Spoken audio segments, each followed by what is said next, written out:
now let's talk about Budapest. You starting with the 400 IM. Do you like starting a meet with the 400 IM just out of the gate on day one? I do. And I was super excited for that. I think I've always had pretty good 4IMs when it's my first race. I don't have a strong preference because I think there's benefits to both. I think I was so nervous for the prelims of 4am at Worlds just because the first swim you never really know what you're gonna get, and so I was pretty nervous for that, and I think that kind of took away a little bit from my prelim swim. I think I put it out a little. I went a little too hard in prelims, or at least I thought I did, just because the nerves were there.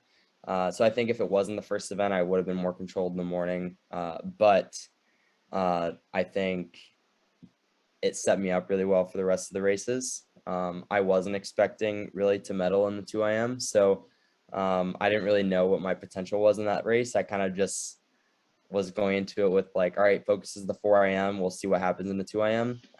And honestly, I feel like my 2IM was probably my best race of the meet, in my eyes. So it's cool because that's something I'm definitely gonna be focusing on now in the future, is focusing more on that 200, obviously with the 4IM focus still being the main priority, but just put a little bit more into that. But yeah, I do like starting off the meet with the 4IM. I don't know what's going to happen with the Olympic schedule since they're changing it. But we'll see what happens, but I'm comfortable doing it either way. Yeah. So like you said, because it was first, maybe you put a little too much into that prelim, but I mean, you got a spot in the final very comfortably. And then in the final, did you have a certain race plan going in that you were trying to execute? And do you feel like you did that or didn't do that? Yeah, I felt like it was probably the best 4am I've swam execution wise. I think at trials, obviously I was super happy to get on the team and relieved to win that at trials. That was a big goal of mine, but I wasn't happy with the time, and execution definitely wasn't there at trials. I think I was out in like 56.5 and 159 low, which is fine, but it's definitely not where I should be when my strengths lie in the front half of the race. So I was out 55.4, then 102 something, which is exactly where I need to be. I swam against Léon in prelims, and it took me back kind of how fast his front half was, because I thought backstroke was his weak stroke, but he's very obviously put in work on backstroke. So I kind of expected it in finals for him to be pretty fast in the front half. And obviously I knew I had to be a little bit ahead of him and just try and hold on as much as I can on breaststroke. I mean, it's hard when you're swimming against someone who has the fastest breaststroke split ever in a 4am. I mean, I was really happy with my breaststroke split. He kind of exposed an area of weakness of mine that I'm going to work on. But and then I was just trying to stay as close as I can going into freestyle to give myself a chance on the last 100. But this year I didn't have enough on breaststroke or freestyle, so that's kind of the game plan, is to go back and work on those, and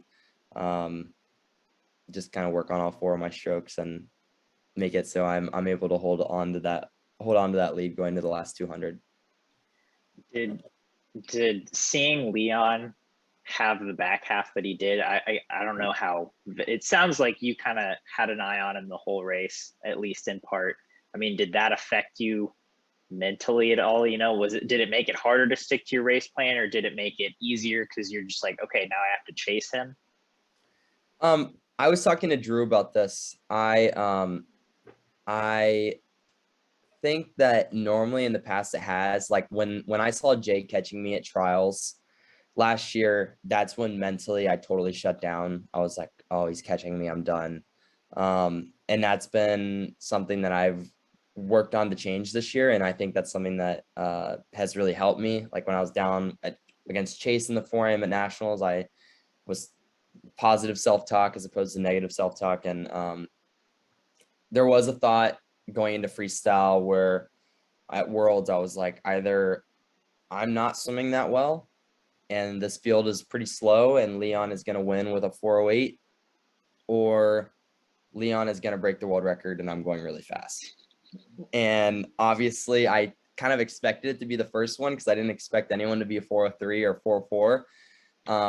but I was very pleasantly surprised that that's what it was. So yeah, there was a tad bit of doubt going through my mind, but it was never of me being like, all right, I'm in second, I'm giving up. I'm not winning this race. It was more of like, all right, Leon is very obviously having an incredible swim. Time to make sure I'm getting my hand on the wall second. And I saw that it was me and Chase, which was pretty cool. With the last 25, I knew that we were gonna get second and third. So that was a really cool feeling, swimming into the wall with him. But yeah, there wasn't any like I wasn't down on myself during the race at all. Yeah, which seems like Yeah. like a good place to be at. So heading into that 400 IM in particular, or just kind of heading into Worlds, did you have a goal time for that 400 IM? I did. Yeah.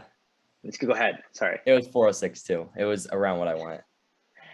Nice. Yeah. So would you say you're pleased with that time overall? Definitely. I definitely was pleased. I think obviously the perfectionist side of me knows where I could have gotten those last 3/10. But now I got new goals. I've already made new goals for next year, and I wrote them down and shared them with the coaches. So now it's on to those goals and kind of erasing the old ones and going for the new ones. So yeah. So so again, moving, seems like a pretty great way to start the meet. Heading into that 2 IM, again, you were like, this isn't my main focus. My main focus is the 4 IM. What was the confidence level like, knowing that, all right, I've already got a silver. Let's see what we can do in this 2 IM. I don't think it ever crossed my mind where it was like, all right, I already have a silver medal. I don't care what the rest of the meet is. It was more of, all right, I'm in good form. I'm swimming well. Let's see what I can do in this 2 IM. I think I lost focus at trials a little bit, where I qualified in the first 2 things I raced in, and I was like, I don't care what happens in the 2 IM. And I think the 2 IM was obviously good at trials, but I think it definitely had more in the tank because it was a little bit of lack of focus. So I was ready to go for the 2 IM here. I knew I had the potential to go really fast. And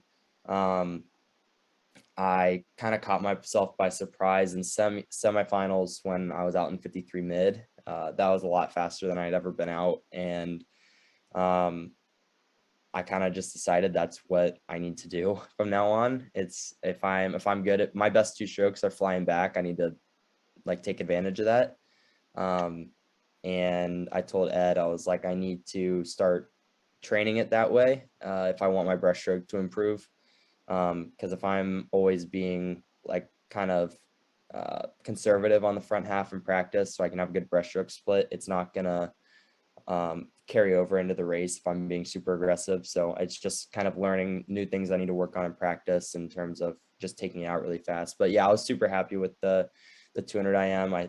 As I watch it, I wish I would have cleaned up a few things. Obviously, you always want to go back and change some things, but I think it sets me up really well for the next 2 years and gives me some things to work on. And I think I'm pretty lucky that I have, at least in both my events, the 2 and the 4 and the 2 free, or the 2 IM, 4 IM, and the 2 free, I have like the most incredible training group.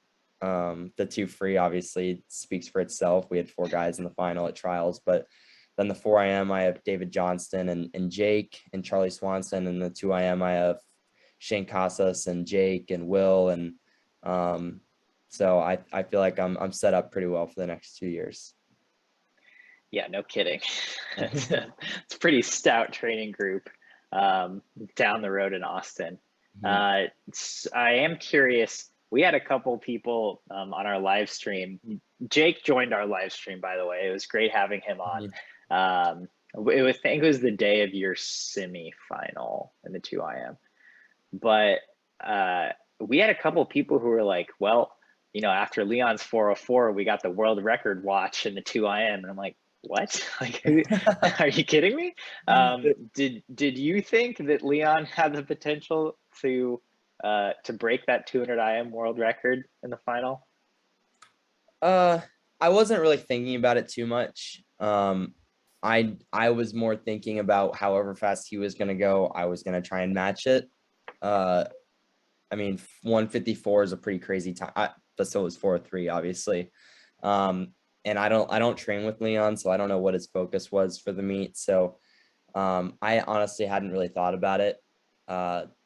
If he would have gone 154, I would have liked to think I would have been faster as well. So that's something I'm really excited about with racing him, is I feel like that's going to be a very good kind of rivalry between us. And obviously he's a great kid, and we've kind of gotten to know each other over the last few years, because we swam against each other at Junior Worlds, and then now he's competing at NCAA. So I've gotten to know him pretty well, and he's a fun kid to race, and I'm excited. I think he's going to make me a lot better, and I'm thankful that I have him to race against over the next couple of years, and I hope I'm going to make him better as well, and see how far we can take the IM races. So pretty excited about that. Same here, man. I'm excited to watch these battles. It's at Worlds it was a fun one, and hopefully at Worlds to come it will be equally fun, especially because you guys are going to go head to head in the NCAA as well.